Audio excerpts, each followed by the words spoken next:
Buenos días, hermanos. En este sermón vamos a llegar casi a la conclusión de nuestro estudio del libro del profeta Miqueas. Estamos en el sexto capítulo 6 de Miqueas.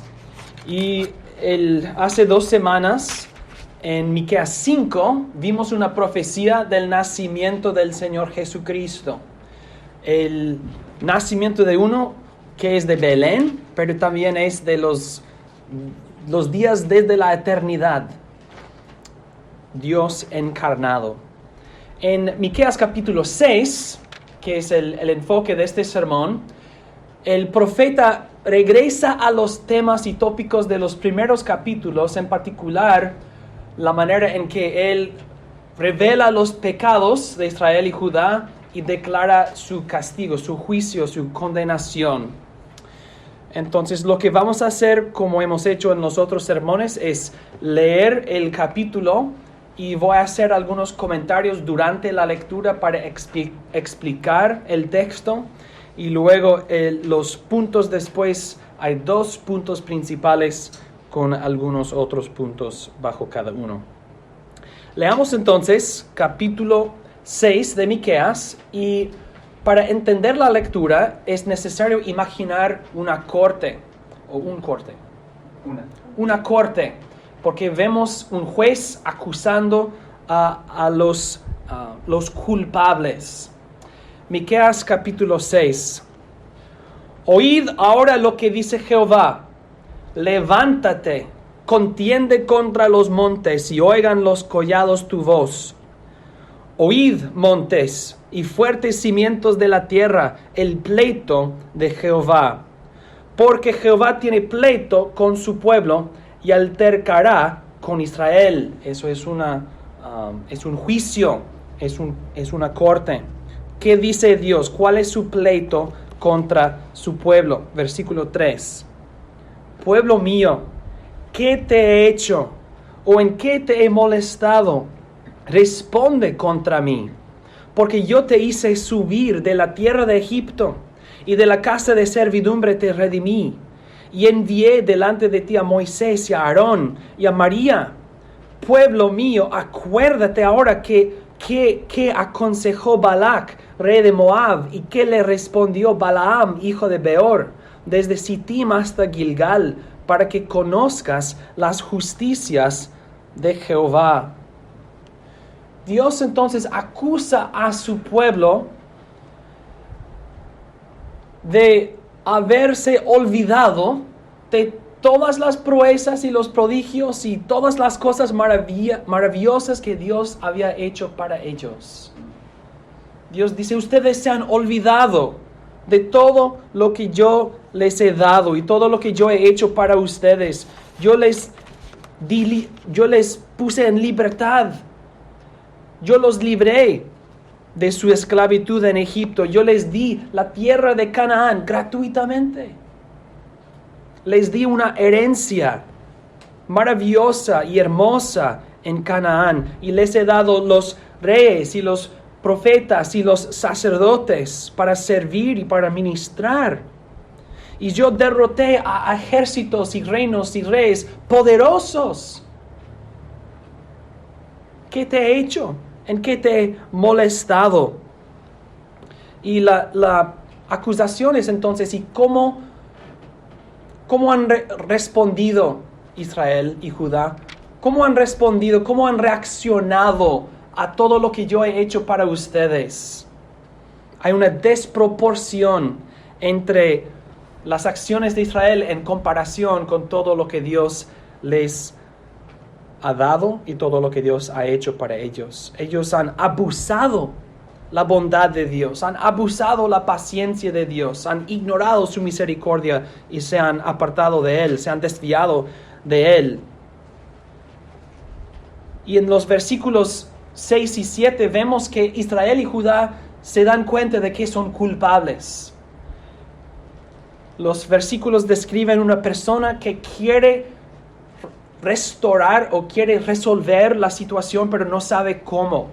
Versículos 6 y 7. ¿Con qué me presentaré ante Jehová? y adoraré al Dios Altísimo. Me presentaré ante Él con holocaustos, con becerros de un año.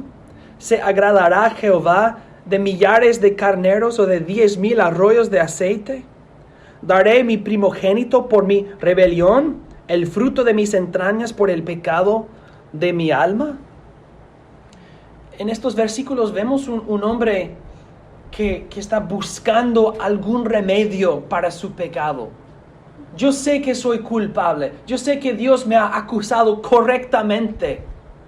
¿Cómo puedo satisfacer la justicia de Dios que me acusa y me condena? Pero todas estas preguntas acerca de los holocaustos y becerros son preguntas retóricas. Son preguntas cuya respuesta es no es posible.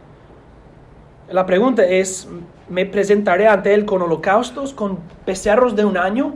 Pues ya hacemos esto. Ya sacrificamos animales todos los días, o cada semana, o cada vez que es necesario. Entonces, si ya estamos sacrificando, quizás con más sacrificios podemos satisfacer la justicia de Dios. Entonces dice, ¿se agradará Jehová de millares de carneros o de 10,000 arroyos de aceite? Es una pregunta retórica. No. Más sangre, más aceite, más de estas cosas no van a hacer nada. Entonces la pregunta es, ¿qué puedo hacer? ¿Qué quiere Jehová? Si Jehová no quiere más sangre y más aceite, si no quiere más ofrendas y sacrificios, ¿qué puedo hacer? ¿Qué quiere Dios? ¿Qué quiere? Y Dios les había dicho varias veces en diferentes partes del Antiguo Testamento. Dice Dios en Salmos 50, versículo 13. Dice, ¿he de comer yo carne de toros o de beber sangre de machos cabríos? Dios dice, yo no requiero sacrificios porque me gusta la carne de animales. Yo no requiero sacrificios porque me gusta beber sangre. ¿Qué quiere Jehová? Versículo 8 es la respuesta. Oh hombre, Él te ha declarado lo que es bueno. ¿Y qué pide Jehová de ti? Solamente hacer justicia y amar misericordia y humillarte ante tu Dios. Dios no quiere sacrificios, Dios quiere obediencia. Así como el profeta Samuel le dijo a Saúl, le dijo en 1 Samuel 15, ¿se complace Jehová tanto en los holocaustos y víctimas como en que se obedezca a las palabras de Jehová? Ciertamente el obedecer es mejor que los sacrificios. Dios no quiere que su pueblo sacrifique como un fin en sí mismo. Dios quiere que su pueblo viva en santidad y en justicia, en obediencia, no en desobediencia y luego sacrificios. Dios quiere que su pueblo viva en santidad y justicia. Entonces, podemos multiplicar los sacrificios, podemos multiplicar las ofrendas de aceite o vino y otras cosas, y no hace una diferencia. Lo que Dios quiere es justicia y santidad. Él te ha declarado lo que es bueno. No la carne de animales, no la sangre de animales, sino hacer justicia, amar misericordia y humillarte ante tu Dios. Y luego Miqueas continúa y demuestra que Israel y Judá viven completamente lo contrario. No hacen justicia, no aman misericordia y no se humillan ante su Dios. El resto del capítulo describe los pecados de Israel y Judá, su injusticia, su falta de misericordia y su soberbia. Dice, la voz de Jehová clama a la ciudad, otra acusación pública. Es sabio temer a tu nombre. Prestad atención al castigo y a quien lo establece. ¿Hay aún en casa del impío tesoros de impiedad y medida escasa que es detestable? Daré por inocente al que tiene balanza falsa y bolsa de pesas engañosas. Sus ricos se colmaron de rapiña y sus moradores hablaron mentira y su lengua es engañosa en su boca. Dios dice, los ricos son ricos porque abusan a los pobres y porque usan el engaño y balanzas falsas para obtener sus riquezas. Por eso se llaman tesoros de impiedad. Los tesoros que tienen sus riquezas fueron obtenidos por métodos pecaminosos y engañosos.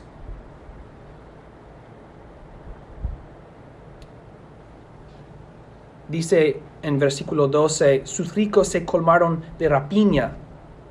Son violentos. Los ricos controlan a los pobres. Los poderosos controlan a los débiles. Manipulan, usan sus posiciones y su poder para controlar y atrapar y enriquecerse.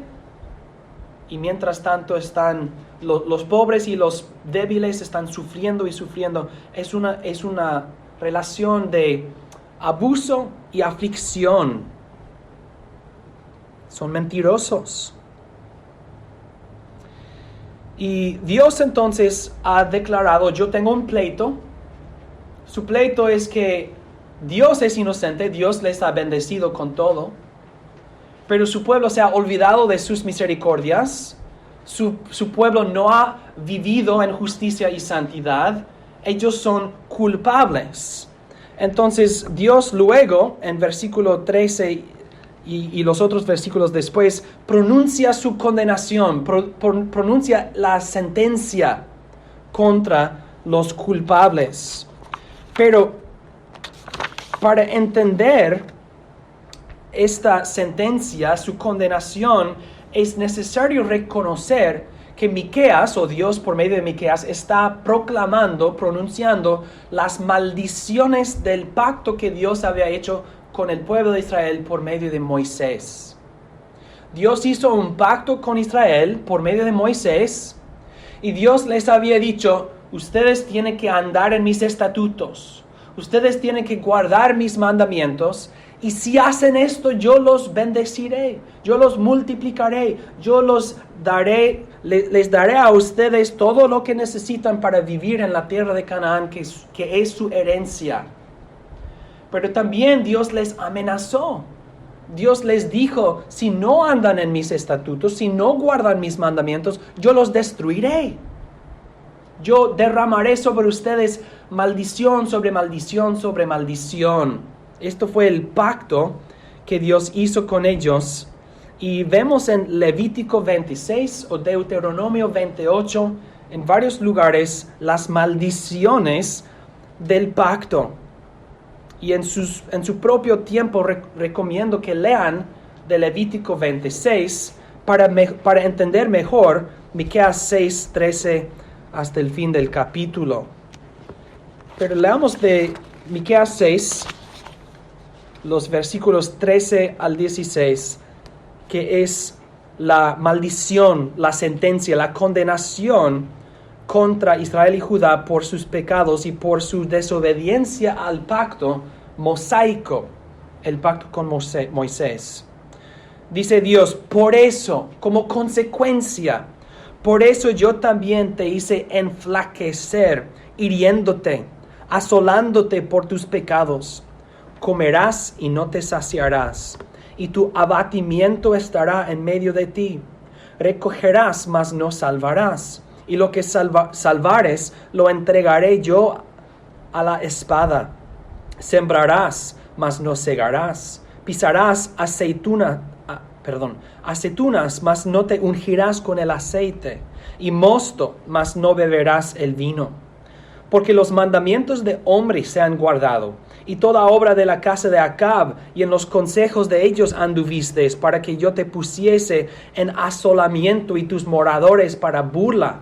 Llevaréis, por tanto, el oprobio de mi pueblo. Omri y Acab eran reyes de Israel, que vivían en idolatría, y la nación, el reino de Israel, como dice Dios, copiaron su ejemplo. Dios dice, ustedes han obedecido, han formado sus vidas en obediencia a la manera de vivir de Omri y Acab, como idólatras. Y Acab, recuerden, cuando quería el jardín o la propiedad de otro, ¿qué hizo su esposa, Jezebel?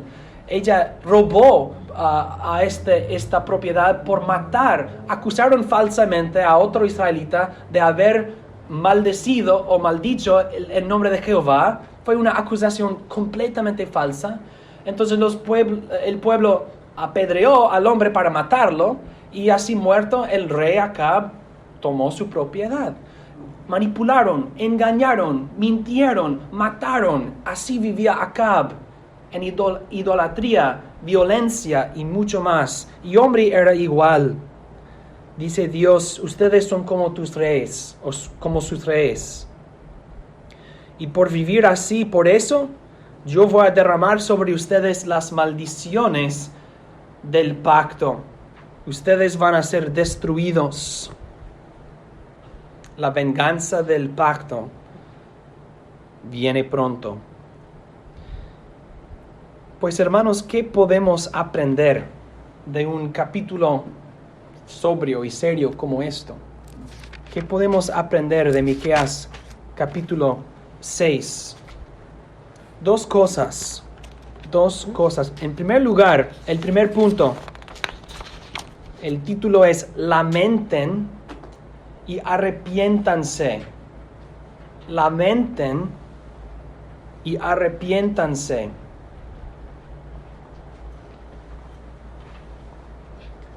Debemos aplicar a nosotros el mismo juicio o la misma justicia que vemos en Miqueas versículo 6. Y si hacemos esto, vamos a encontrar por lo menos tres cosas. 1. Una fe falsificada. Una fe falsificada. En el sermón acerca de Miqueas 3, si tienen buenas memorias, hablamos acerca de cómo el pueblo de Israel y Judá eran presuntuosos y pasivos. Ellos estaban presumiendo, nada puede suceder, nada puede pasar a nosotros. No, somos el pueblo de Dios, tenemos el templo, Dios mora entre nosotros, nada malo puede venir, nada malo puede pasar entre nosotros. Eran presuntuosos. Ellos tenían reyes y profetas y sacerdotes, pero vimos en los otros capítulos que los profetas profetizaron para satisfacer o para agradar a los oídos de las personas que les pagaron. Que los sacerdotes hicieron igual. Los reyes no defendieron los derechos de los inocentes y los débiles, al contrario, abusaron y afligieron a los débiles. En Miqueas 6 vemos las mismas cosas. Vemos el pueblo participando en la vida religiosa del reino, ofreciendo sacrificios regularmente, normalmente, ofrecen sus sacrificios a Dios. Pero Dios les acusa de pecado. Entonces, si están presentando sus sacrificios, pero estos sacrificios no satisfacen la justicia de Dios, ¿qué pueden hacer? Dios no come carne ni bebe sangre. Dios no necesita aceite o vino. Entonces, ¿qué pueden hacer? ¿Y cómo conecta esto a nosotros? Pues los sacrificios fueron una parte de la vida religiosa de Israel. La vida religiosa, la vida externa de su religión, un acto de adoración y devoción. Y en la iglesia también nosotros tenemos una vida externa de adoración y devoción. Nosotros nos reunimos los domingos, leemos, oramos, cantamos, escuchamos sermones. Nosotros participamos en la cena del Señor todos los domingos. Y puede ser, hermanos, el caso que para nosotros también a veces simplemente estamos repitiendo las mociones, conformándonos a la vida externa de la iglesia, mientras internamente el corazón no está involucrado, el corazón está lejos de Dios externamente, con los ojos todo se ve normal, pero la realidad en el corazón es algo muy distinto. Los israelitas externamente a los ojos sacrifican, ofrecen sus ofrendas, hacen todas las cosas religiosas, pero en sus corazones eran violentos y mentirosos, engañadores y más, idólatras. Nosotros no podemos depender de las cosas externas y decir, pues yo asisto a la iglesia todos los domingos, yo canto los himnos, yo cierro los ojos y oro con el que ora, y yo escucho los sermones, yo tomo apuntes, mira mis apuntes del sermón. Esas cosas son buenas, pero es una vida externa no más. Y Dios no se complace con carne y sangre, porque los sacrificios no eran un fin en sí mismos. Así también cantamos porque pues a Dios le gusta oír canciones. ¿Por qué cantamos? ¿Es que a Dios le gusta oírnos cantar? Pues si Dios quiere música, no me necesita a mí. No necesita mi voz, no necesita nuestro piano. Dios no nos necesita si quiere música. Así como Dios dijo en Salmo 50, aunque no lo leímos, Dios dice, yo no necesito animales, todos los animales del mundo son míos. Dios no necesita nuestras voces o nuestras canciones. Lo que Dios quiere es un corazón que quiere alabar a su santidad y su majestad. Dios quiere un corazón que ora sinceramente y dice, Dios bendícenos, o Dios perdónanos, o Dios ayúdanos, o Dios seas tú glorificado y magnificado. Dios no quiere una canción en sí misma, ni quiere una oración en sí misma. Dios quiere que su pueblo lo ame y que su pueblo actúe desde el corazón con sinceridad, y un corazón que entonces sirva a su Dios. Pero podemos participar en el cristianismo, en la vida religiosa, externamente, mientras en el corazón hay una condición fría, o aburrido, o impaciente. Concluye el sermón, por favor. Hermanos, no somos inocentes, pues nosotros no tenemos sacrificios. Entonces, ¿cómo aplica esto a nosotros? También tenemos una vida religiosa, y es posible participar de esta vida religiosa así sin el corazón, así como Israel. Y claro que los cristianos a veces somos distraídos en la adoración. Claro que sí. Y a veces el corazón sí es frío. Pero ¿cómo debemos responder? Por lamentar esa condición y arrepentirnos. Lamentar esta condición y arrepentirnos de ella. Nosotros debemos humillarnos ante el Señor y dice, oh Dios, perdóname por haber entrado en tu casa sin preparar mi corazón, y perdóname por haber participado de la adoración pensando en toda cosa aparte de ti, toda cosa menos ti. Perdóname por simplemente haber repetido las mociones sin mi corazón. Dios, perdóname por ofrecer una fe falsificada que parece verdadero y genuino, pero no lo es. Hermanos, nuestros sacrificios de oración y adoración se deben ofrecer con corazones sinceros, amando al Señor y adorando al Señor desde la plenitud de nuestro amor para con Él. Amamos a Dios primero y luego adoramos al Señor.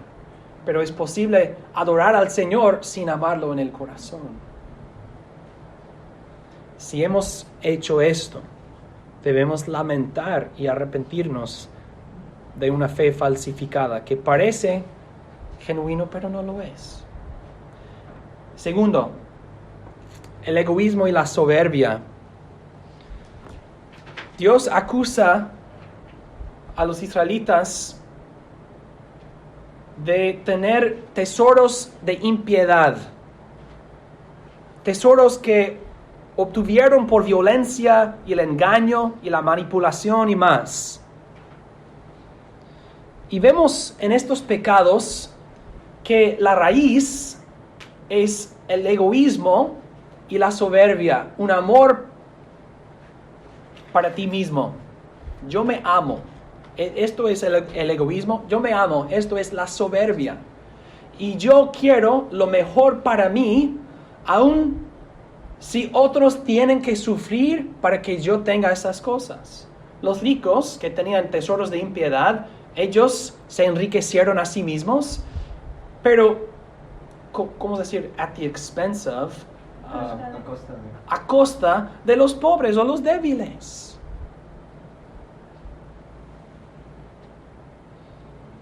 Pero Dios nos dice en versículo 8 lo que quiere. Oh hombre, Él te ha declarado lo que es bueno. ¿Y qué pide Jehová de ti?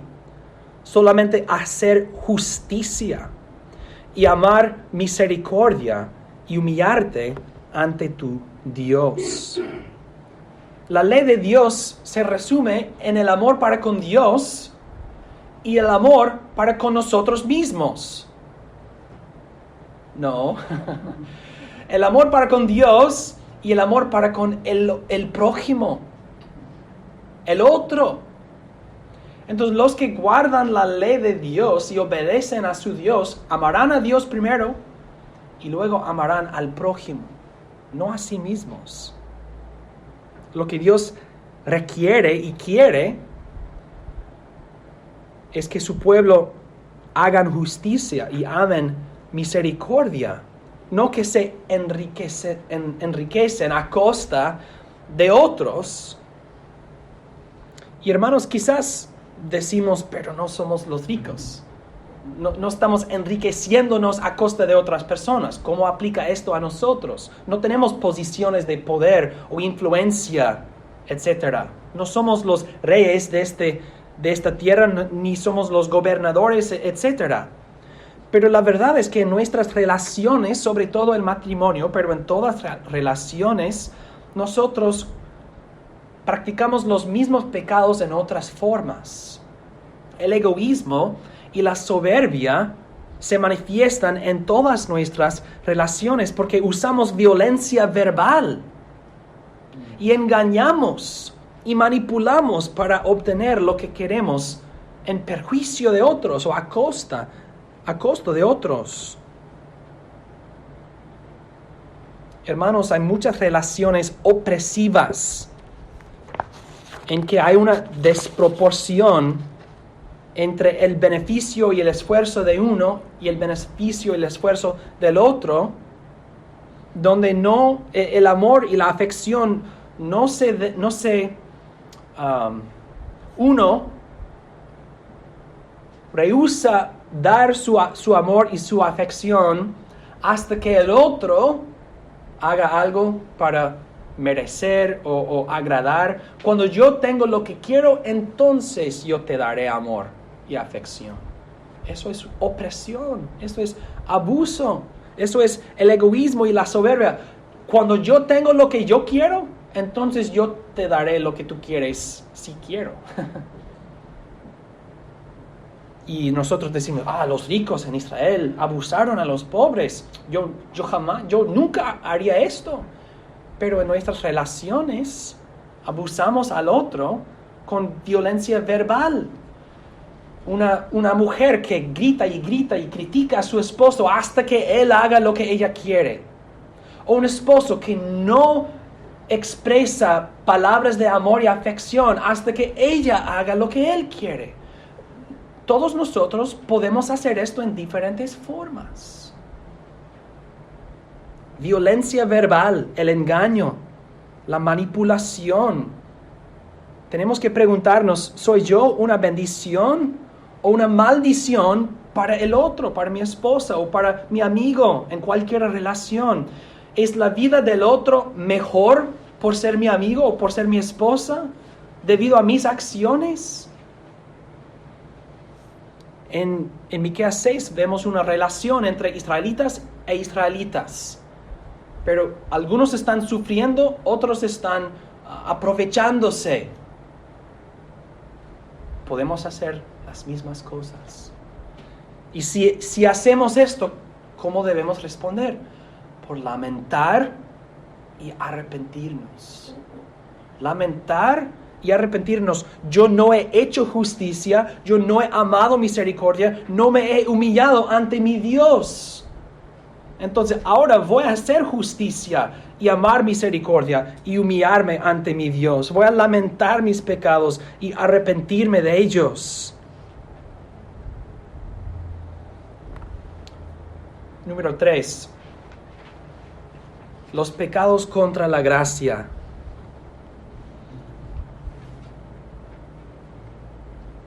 Debemos lamentarnos y arrepentirnos de una fe falsificada. Debemos lamentar y arrepentirnos del egoísmo y la soberbia. También debemos lamentar y arrepentirnos de los pecados contra la gracia. Vemos en Miqueas 6 que Dios cuenta todo lo que Él ha hecho para Israel. Él dice, pueblo mío, ¿qué te he hecho? ¿O en qué te he molestado? Responde contra mí. Y luego cuenta las maravillas que Él había hecho para librar a Israel, para llevarlos a la tierra de Canaán, para darles victoria sobre todos sus enemigos, para arraigarlos en su tierra, su herencia, y para bendecirlos.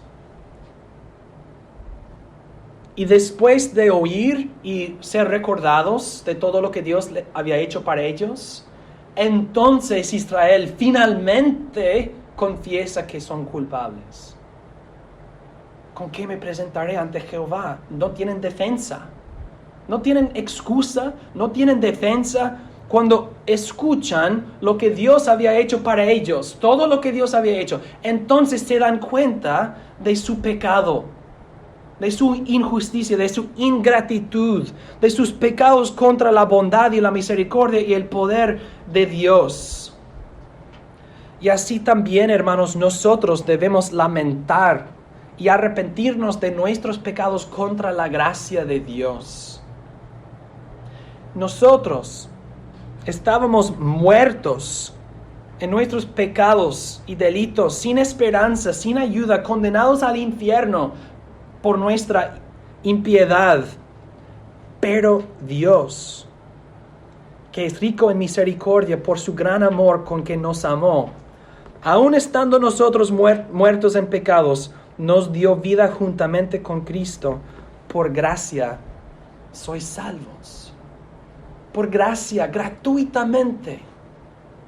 Dios nos ha dado libertad del infierno, del pecado. Dios nos ha dado victoria sobre todos nuestros enemigos. Dios nos envió su propio Hijo para encarnarse y vivir entre nosotros y morir una muerte terrible y sufrir cosas que nosotros nunca tendremos que sufrir.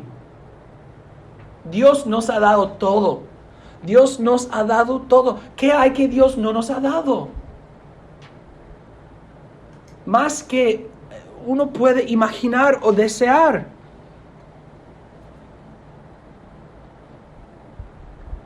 Pero ¿cómo han nuestras acciones correspondido a la gracia de Dios en Cristo? ¿Cómo han nuestras acciones correspondido a la gracia de Dios en Cristo? Si ponemos en la balanza todo lo que Dios ha hecho para nosotros en el Señor Jesucristo, todo.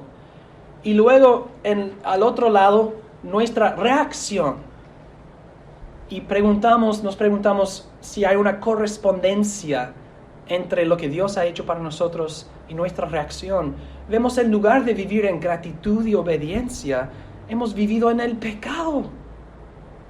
Pecando contra la gracia de Dios, pecados de ingratitud, pecados de negligencia, pecados de abusar a otros, pecados de ser presuntuosos, pecados de participar de la adoración de Dios como una rutina, con una fe falsificada,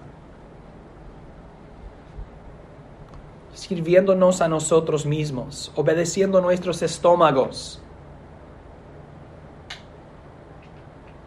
Hermanos, Dios nos ha dicho lo que requiere, lo que es bueno, lo que pide de nosotros, que es hacer justicia y amar misericordia y humillarnos ante nuestro Dios. Y nuestros pecados contra Dios son magnificados por la gracia de Dios. Debemos ver la magnitud de nuestros pecados en comparación con la gracia del Señor para con nosotros. Si hemos pecado contra Dios, es también un pecado contra la gracia. ¿Qué excusa tenemos? ¿Cómo podemos defendernos? Somos como los israelitas, no hay una defensa. Defendernos sería otro pecado, sería el engaño, sería una mentira. No es posible escapar que nosotros somos culpables y hemos pecado contra la gracia de Dios. Y Dios pide una respuesta, dice, responda contra mí. Pueblo mío, ¿qué te he hecho? Responde. ¿Cómo podemos responder? No tengo respuesta.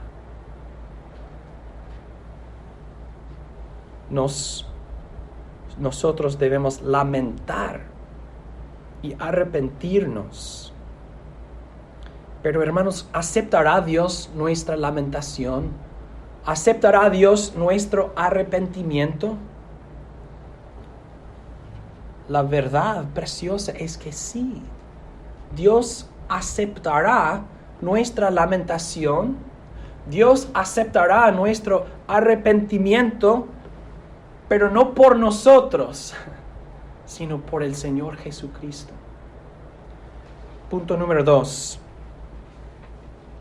La inocencia y la obediencia. La inocencia y la obediencia. Vemos en Miqueas 6, los versículos 6 y 7, la desesperación del acusado, del culpable. ¿Con qué me presentaré ante Jehová? ¿Me presentaré ante Él con holocaustos, con becerros de un año? ¿Cómo puedo yo hacer satisfacción para mis pecados? ¿O por mis pecados? ¿Qué puedo ofrecer? ¿Qué puedo hacer para satisfacer la justicia de Dios? Y Miqueas dice, Dios no quiere sacrificios. ¿Qué quiere? Quiere obediencia. Quiere obediencia. Ya leímos de 1 de Samuel, el obedecer es mejor que los sacrificios. Dios dice lo mismo en Proverbios 21, versículo 3. Hacer justicia y juicio es a Jehová más agradable que sacrificio. Pero si Dios quiere la obediencia y no el sacrificio, pero tú has sido desobediente y Dios no aceptará tu sacrificio, entonces, ¿qué puedes hacer? No hay opciones, no hay un remedio, no hay un escape ni una restauración, no hay satisfacción, no hay expiación. Israel y Judá, ellos sufrieron las maldiciones del pacto porque no había remedio. No había una expiación para expulgar sus pecados. Pero hermanos, las buenas nuevas de las Escrituras son que Dios mismo nos ha dado la inocencia y la obediencia en el Señor Jesucristo, quien es Dios en la carne. Sabemos por el Antiguo Testamento que Dios acepta animales inocentes o puros, animales sin mancha. Pero el Antiguo Testamento también dice que Dios no quiere sacrificio, quiere santidad y justicia y obediencia. En Jesucristo vemos ambas cosas. Un sacrificio inocente, sin mancha, puro, pero también un hijo obediente. Por fin, el verdadero Israel, un hijo obediente. Y la inocencia del Señor Jesucristo y la obediencia del Señor Jesucristo, estas son las cosas que hacen a su muerte tan poderosa para limpiarnos de todas nuestras maldades, incluso nuestros pecados contra la gracia. Es posible hacer restitución o satisfacción por dos maneras. Uno, por ofrecer algo igual a lo que se perdió. O segundo, por ofrecer algo superior a lo que se perdió. En el Señor Jesucristo vemos ambos. De un lado, ojo por ojo, la muerte de un inocente en lugar de los culpables. Jesús se ofreció como un sacrificio, como dice Pablo en Efesios, que Jesús nos amó y se entregó a sí mismo por nosotros, ofrenda y sacrificio a Dios en olor fragante. Eso es una satisfacción directa por ofrecer ojo por ojo, muerte por muerte, vida por vida. Pero en el caso del Señor Jesucristo no fue necesario que Él muera siendo inocente. Él nos dice que Él puso su vida en obediencia al mandamiento que recibió de su Padre. Este mandamiento recibí de mi Padre, que yo ponga mi vida por las ovejas que Él me ha dado.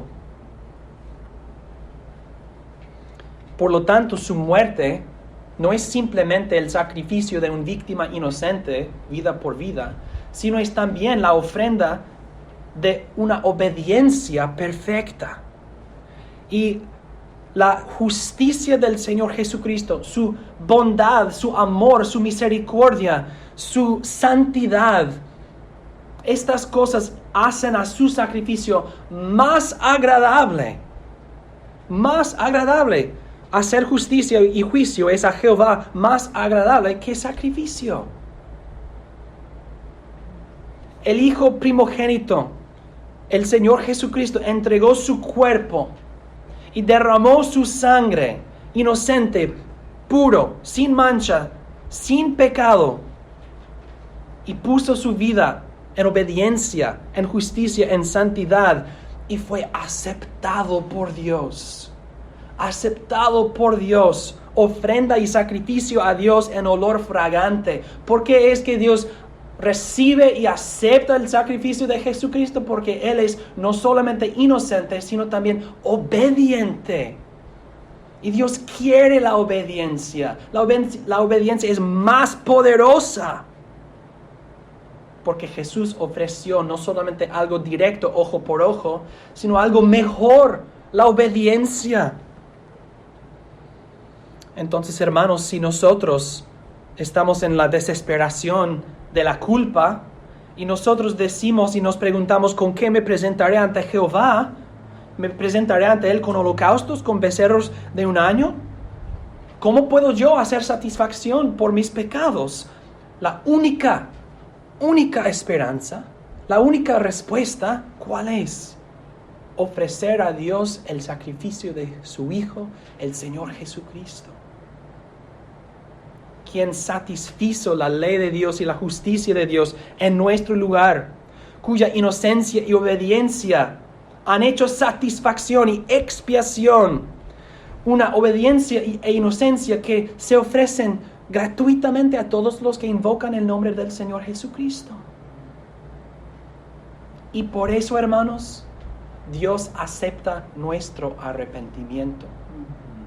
Porque nosotros decimos, oh Señor mi Dios, lamento mi pecado de una fe falsificada, lamento mi pecado del egoísmo y la soberbia, lamento mi pecado de los pecados contra la gracia, me arrepiento, oh Dios, perdóname en el nombre y por los méritos del Señor Jesucristo. Y debemos dudar si Dios aceptará a nosotros, si nosotros venimos a Él en el Señor Jesucristo. No debemos dudar porque sabemos que Dios ama a la obediencia y aceptó el sacrificio de su Hijo, el Señor Jesucristo. Y así perdonados, hermanos, ¿qué hacemos? No pecamos contra la gracia, vivimos por la gracia, amando al Señor y mirando al Señor por nuestros motivos, como nuestro ejemplo. Jesús se entregó a sí mismo en amor, como dijo Pablo, se entregó a sí mismo. Cristo nos amó y se entregó a sí mismo por nosotros. Debemos responder a su amor, responder a su sacrificio con gratitud, con acción de gracias, con nuestra obediencia, con nuestra lealtad. Si Dios dice, pueblo mío, ¿qué te he hecho? Responde contra mí. Yo me encarné, yo me entregué, yo puse mi vida. Y nosotros decimos, gloria a Dios, gloria a Dios. Sí, Dios, tú has hecho esto por nosotros. Y nosotros vamos a vivir por ti. Nosotros vamos a vivir para ti, oh Dios nuestro. Esto es el amor verdadero. Responder al amor de Dios con el amor. Responder a la santidad de Dios con santidad. Responder a la obediencia del Señor Jesucristo con obediencia. Y con adoración y alabanza y acción de gracias para siempre. Amén. Oramos.